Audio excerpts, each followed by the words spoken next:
అండి, అందరికీ నమస్కారం. నా పేరు వచ్చేసి అనిత, మాది నెల్లూరు. నా ప్రాబ్లం మీకు చెప్తాను.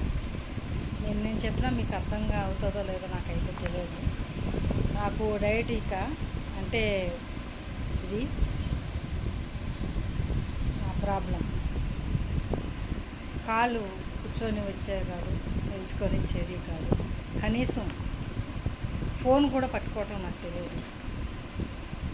నేను వచ్చేసి టైలరింగ్ చేసేదాన్ని. ఇంకా టైలరింగ్ జోలికి కూడా వెళ్ళటం మానేశాను. గత 18 ఏళ్ళగా నాకు ఈ డయాబెటిస్గా వచ్చేసింది. వచ్చినాక ఇంకా డాక్టర్లు కూడా నువ్వు టైలరింగ్ చేయకూడదమ్మా, నువ్వు కూర్చోలేవు అని అన్నారు.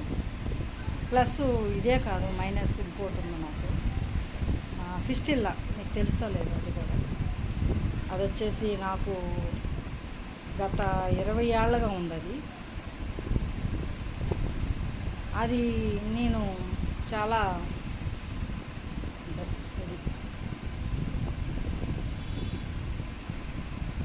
ఆపరేషన్ చేశారు. అది కూడా ఎక్కువ టైం నన్ను కూర్చొనిచ్చేది కాదు. కూర్చునే దగ్గరే నాకు ఆపరేషన్ జరిగింది. మీకు ఎందుకు చూపిస్తున్నానంటే కొన్ని రుజువులు ఉండాలి, నమ్మాలి అంటే ఎవరికైనా. ఆ రుజువులు నా దగ్గర ఉన్నాయి కాబట్టి ఈరోజు నేను చూపిస్తున్నాను మీకు. నాకు ఆపరేషన్ జరిగింది, అంత మేరకు నాకు తీసేశారు. 3 నెలలు పట్టింది నాకు పైకి లేచి కూర్చునేదానికి. పెద్ద హాస్పిటల్కి వెళ్ళాను. అది కూడా ప్రాబ్లం అవుతుంది నాకు. గత 20 ఏళ్ళగా నేను ఇవన్నీ చాలా బాధలు పడ్డాను. జస్ట్ 3 సంవత్సరాలు అయింది ఆపరేషన్ చేయించుకొని. ఇన్నేళ్ల బట్టి నుంచి కూడా ఒక పక్క ఈ కీళ్ళ నొప్పులు, ఒక పక్క వచ్చేసి ఈ బాధ, కూర్చునేదానికి అవకాశం ఉండేది కాదు. చాలా అవస్థపడేదాన్ని. మొక్కను దేవుడు లేడు, తండ్రి ఈ జీవితం ఇచ్చావు, కనీసం పట్టుమని 10 నిమిషాలు కూర్చోకుండా చేసేసావు నన్ను. కనీసం ఇక్కడి నుంచి అంగడికెళ్ళి ఒక వస్తువు తెచ్చుకునే అవకాశం కూడా ఇవ్వట్లేదు నాకు. వెళ్ళాలంటే నడిచి వెళ్ళాలా, నడవలేకుండా, బండి పట్టుకుందామంటే కీళ్ళ నొప్పులు, ఎట్లా చేయాలి అని చాలా బాధతో నిజంగా ఈరోజు మీ ముందు ఇలా మాట్లాడుతున్నానంటే ఆ శివయాజ్ఞ. నేను చాలా కష్టాలు పడ్డాను, చాలా బాధలు పడ్డాను. వీటి వల్ల నా జీవితంలో చాలా నరకం అనుభవించాను. నిద్రలేని రాత్రులు గడిపాను. పొయ్యి దగ్గర కూర్చొని కూడా వంట చేసే అవకాశం కూడా నాకు లేదు. ఒకటి కాళ్ళ మీద నుంచునేదాన్ని. వంట చేయాలంటే ఒక్క కాళ్ళ మీద నుంచొని 10 నిమిషాలు, ఒక కాళ్ళ మీద నుంచొని ఇంకొక 10 నిమిషాలు అట్లా నిల్చుకొని వంట కూడా చేసేదాన్ని. అది నా పరిస్థితి. ఇంత ప్రాబ్లంలో కూడా నేను సంసారం నెట్టుకొచ్చాను. అలాంటిది నా జీవితంలోకి జస్ట్ ఒక 3 months అవుతుంది. కోర్ వరక్ అనే ప్రోడక్ట్ వచ్చింది. అంతకుముందు అది వాడకముందు అయితే నా జీవితం నాకే అర్థం కాదు. కూర్చునేదాకపోయేదాన్ని, నిలుచుకునేదాకా లేకపోయేదాన్ని, నడిచేదానికి అవకాశం ఉండేది కాదు. నేను ఒక టైలరింగ్ చేస్తాను. టైలరింగ్ కూడా మర్చిపోయాను, ఎందుకంటే నాకు అవకాశం లేదు.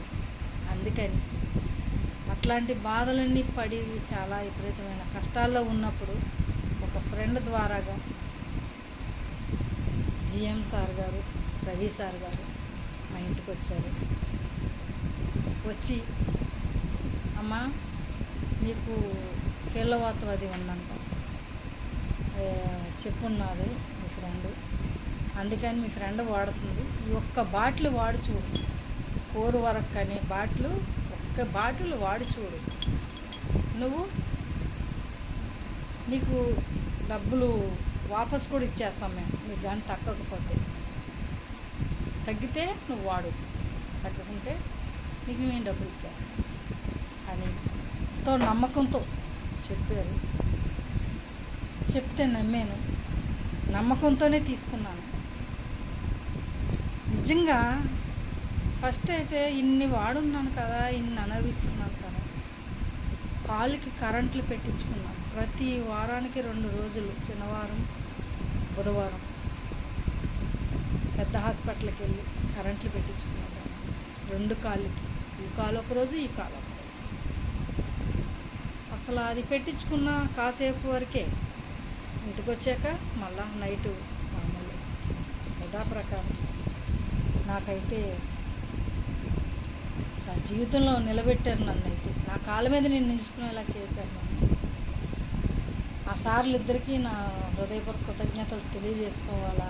ఎంత కృతజ్ఞతలు చెప్పినా తక్కువే నా జీవితంలో.